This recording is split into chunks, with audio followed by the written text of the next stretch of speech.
Welcome to Penrose Learning, where we make understanding easy. In this video, I will explain how to connect Bluetooth on a Kia Optima 2013.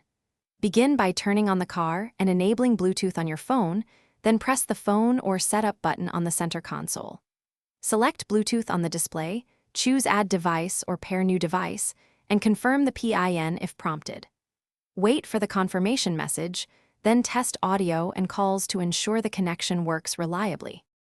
To pair step by step, start with the car in park and the ignition on to power the infotainment. Open your phone's Bluetooth settings and make it discoverable. On the Optima display, select Add Device, then choose your phone from the list. When a PIN appears, confirm it on both the screen and your phone. After pairing, allow contacts and call history access so hands-free calling and caller ID work seamlessly. If you run into trouble, stay calm and try simple fixes first, like restarting your phone and cycling the ignition. Remove old devices from the car's list and try pairing again, and check that your phone's Bluetooth visibility is enabled.